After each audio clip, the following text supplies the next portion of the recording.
glad I bought another heater. Yep. That's going to be tonight's project after work at my friend's garage. Yeah.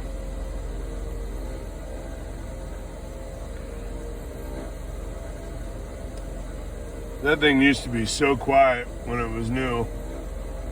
So now, not only am I going to take it apart to clean out the combustion chamber, I'm also going to have to see about taking the fan apart and cleaning out the armature and whatnot in there, I guess. Maybe see if they sell the fan unit.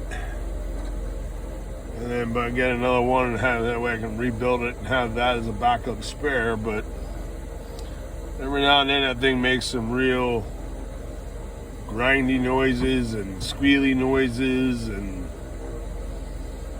woke me up this morning. Well, I woke up no heat because it had an H8. I know when I filled the tank last night, I saw there's something floating in the tank. Buildup of crap, I guess, from the diesel fuel. So I don't know if that plugged my fuel intake from the tank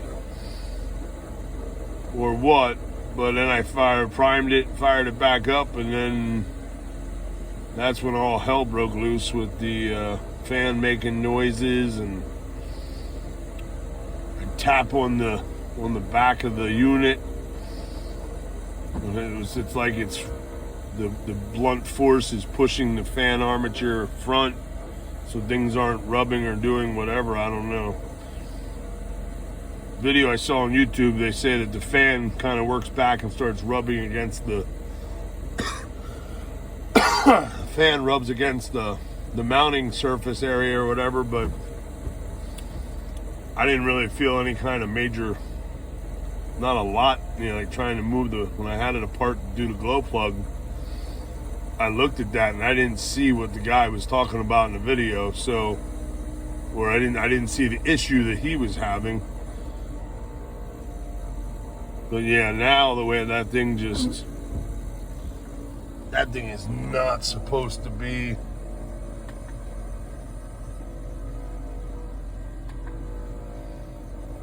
Not supposed to be that noisy. And of course, here we are having snow.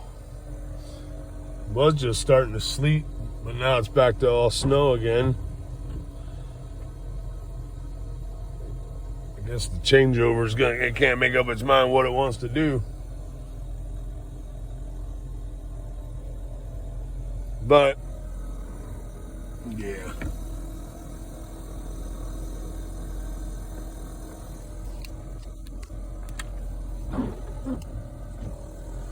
Let's see here. See if we can get a loop down there. Not sure.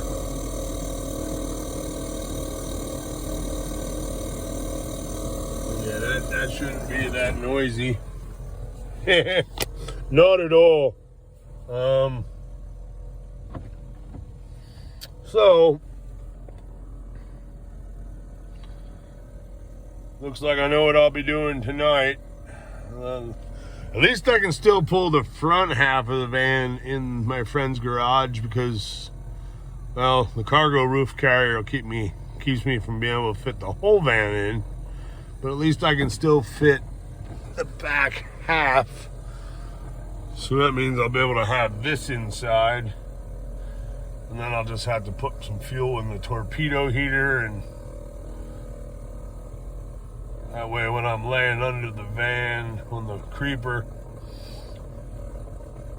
for the life of me, I can't remember exactly what order. I know the seat was out, but I cut a hole in the floor, and I think I cut it bigger than I needed. But then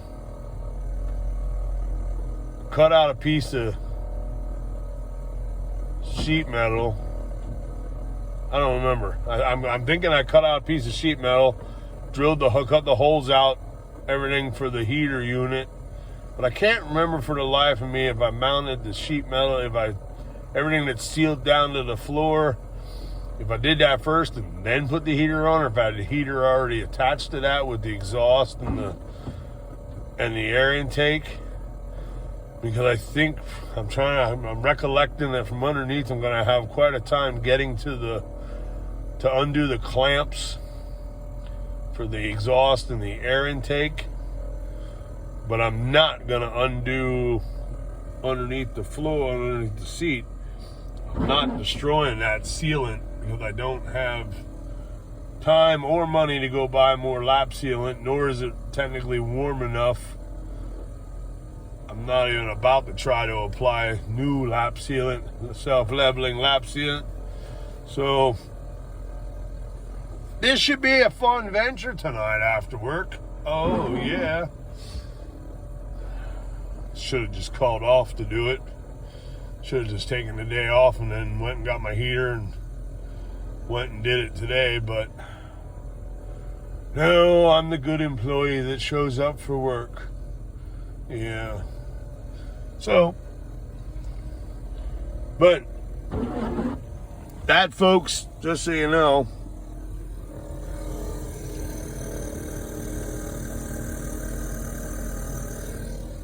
your diesel heater, your cheap Chinese diesel heater, is not supposed to make noise like that.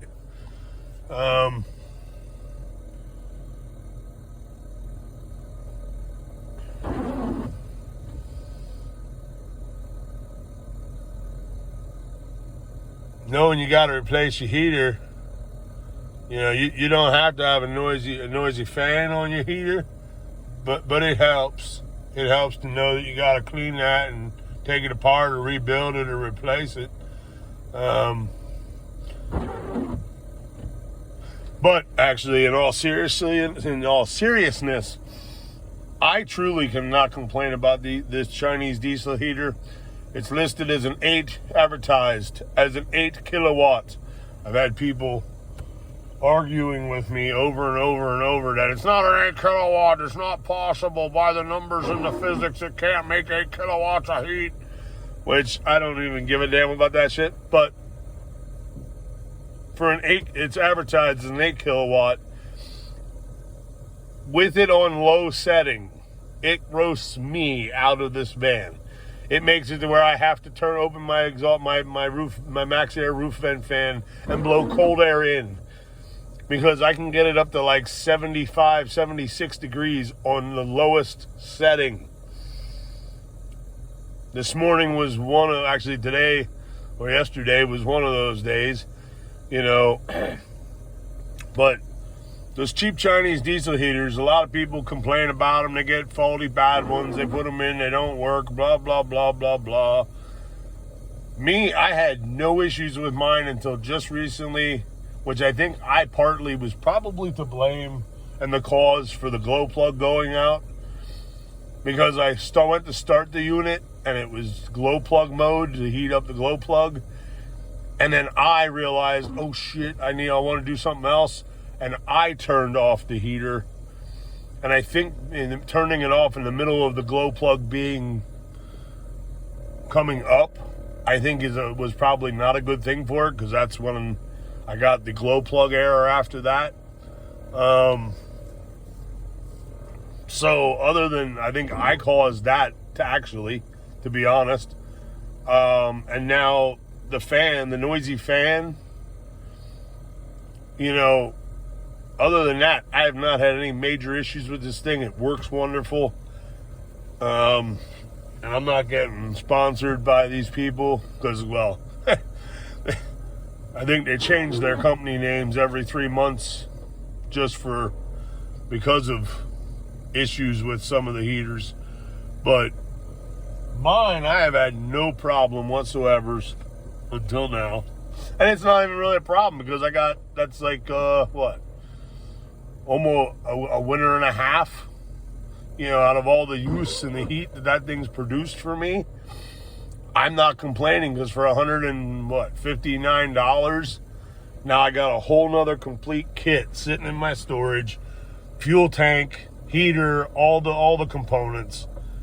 So I'll be able to switch this heater out. I have another tank which I'm going to fit behind my I'm actually gonna fit it behind my fridge and freezer, and I want to put in a fill so that I want to have my diesel fill on this side where the gas tank fill is.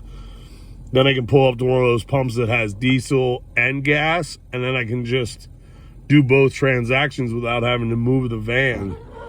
The only thing is the diesel fill is going to be quite high up the side, but you know, now I'm working on I'm actually working on I got stuff saved in my Amazon, like, you know, the fuel door and then the filler tube and all that. My only thing is, like, I'm not sure if I have a filler tube hose that goes in and goes all the way to the bottom of the, like, almost to the bottom of the fuel tank. This is one of those little physics type questions where, by the laws of physics, if a filler hose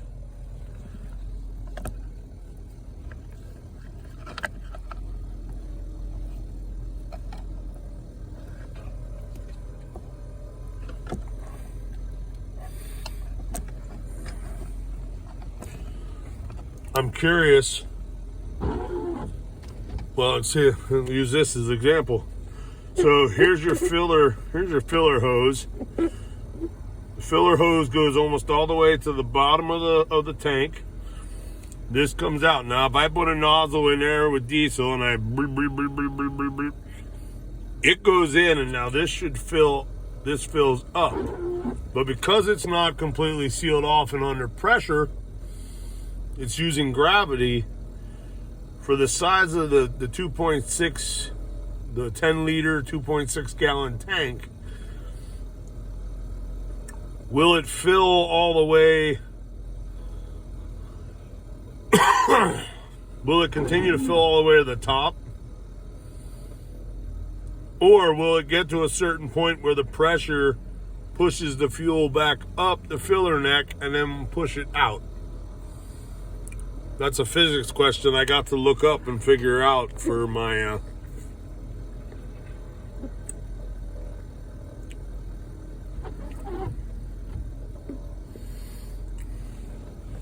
don't know. But so yeah. But I got a whole second heater for, you know, spending another $160.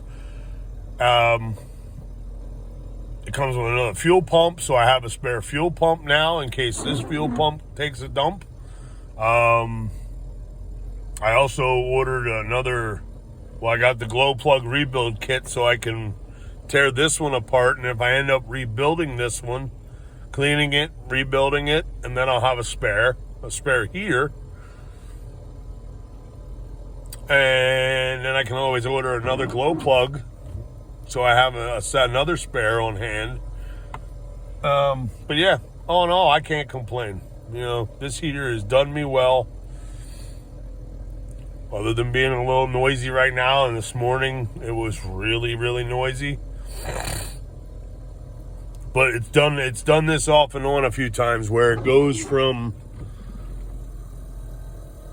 this to insanely, oh my God, I think it's gonna blow up type noises, and then goes back to this.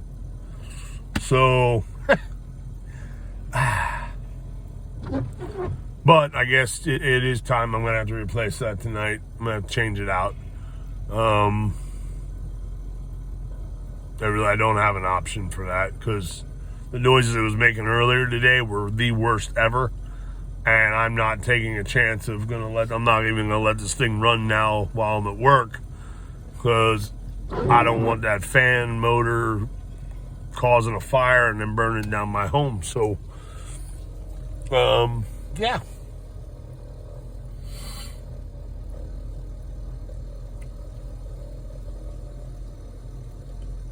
So yeah, I think that's it.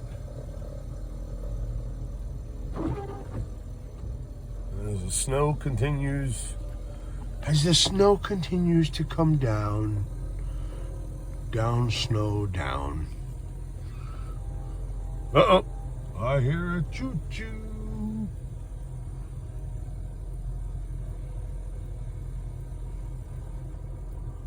All right. We'll get some graffiti artwork here. Mm.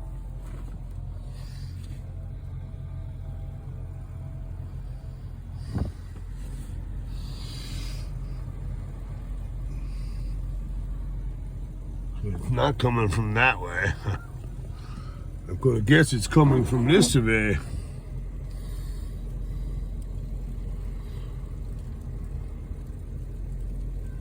Yep. Here comes, gates are going down. Ding, ding, ding, ding, ding, ding, ding, ding, ding, ding, ding. Oh, wait a minute, it is coming from that way. Oh, what a sneaky. Wow, that train horn really didn't sound like it was coming from that direction. Ooh, car hauler. Oh yeah, we're in for a treat. Car haulers always have good graffiti art. There's Holy Speedo. Geez, slow down, man. Don't they know the tracks are slippery? It's snowing now, Bonst. Ooh, cool. Ah. Some of these designs, I'll tell you, I don't know if it actually says anything, but the design is incredible. What these guys can do with spray paint cans. I mean, I know they're special spray paint cans with special nozzle tips, but it is amazing. It's amazing what they can do. I wish I had the ability. Because I got a lot of stuff I'd love to do on my van home, but I just don't have the, well, that was short. Alright, so diesel heater talk and a little train graffiti artwork.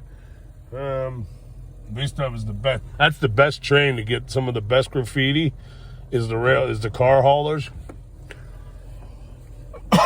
Because those things are sitting in places, in areas where they're sitting in areas where the art, some of the best graffiti artists are. The big cities, like out at Michigan, Detroit, down in Philly, and you would think I could find somebody that would be willing to hook me up, help me out. I'll cover the cost of the paint. I'll pay for the paint cans and the nozzles and. I'll pay them. I'll give them some money for their time. I don't have a problem with that. I just can't afford their prices. Because I had one or two artists give me a price, asked me what I wanted, and I told them what I wanted,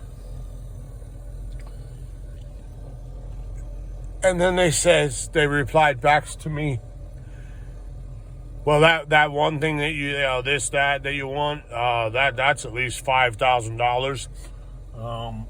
And then another one had messaged back that, I'm looking at like 10 grand. And I was like, well, let's see, 5 to 10 grand. If I could afford 5 to 10 grand, I would have my 6-inch Baja Grocery Getter Weld Tech lift kit on this thing.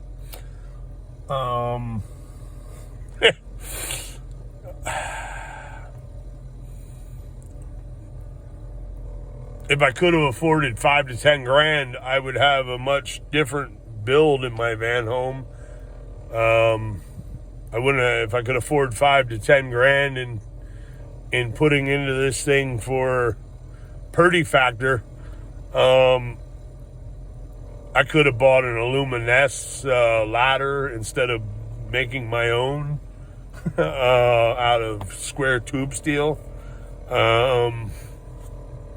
I could have cool, pretty, big, awesome bumpers on this thing with a winch. All kinds of stuff.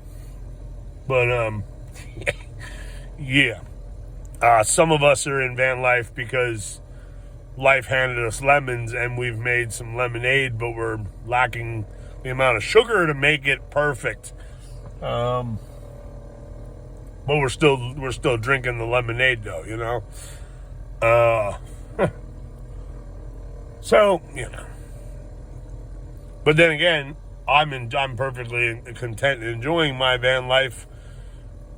All I need now is to get the hell out of Pennsylvania and go south and west where it's warmer and everything. And yeah, just gotta find those spots, those perfect little spots. And then in between, yeah, that's all I need. Just gotta get to where I can have enough money saved up to not have to work. Which if I had 5 to 10 grand, I could go elsewhere across this country and then pick up a part-time job somewhere else later. So, anywho, what are we at here? Oh, jeez, 20 minutes already. Damn. All right, so, yeah. I'll leave y'all with this, you know, that,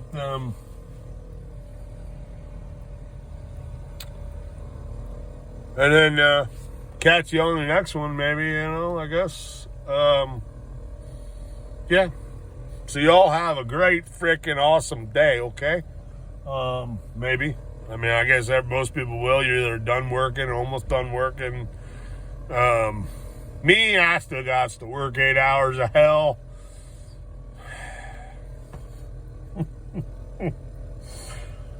Nothing worse than working for a company, doing a job where, here, do this job, get it done, do it right, make it pretty and perfect, but you know, work with old, antiquated dinosaur type stuff, equipment, and then, oh here, we sent this dinosaur equipment out to get rebuilt, and they mixed some old dinosauric, prehistoric shit with new computer technology, so now it only works sometimes when it wants to. For no reason, it'll do stupid shit that's bad, and you know, I'm supposed to just deal with it. Yeah, no. How about no? How about considering the facility I work at, for all the amount of money that facility makes, the company, the corporate company, and out of all the profit that we are making the company, we get a quarterly bonus of a measly, what, $100 to $200 or something after taxes.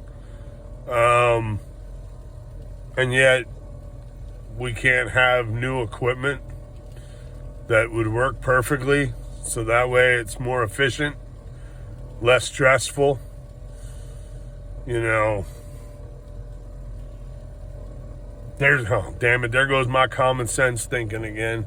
So yeah. But anywho, so y'all, for everybody out there, you all have a beautiful freaking awesome day.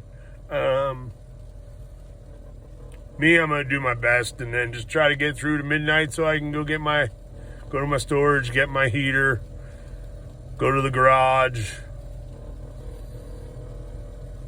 and then get this heater replaced, because yeah, we're turning this thing off.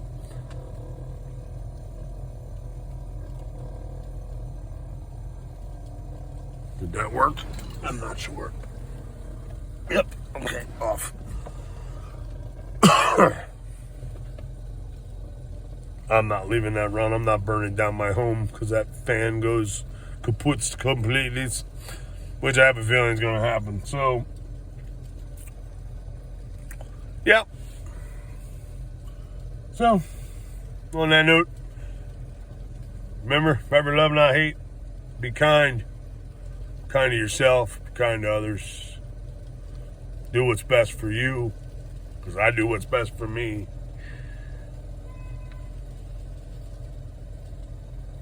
And I'll catch you on the next one.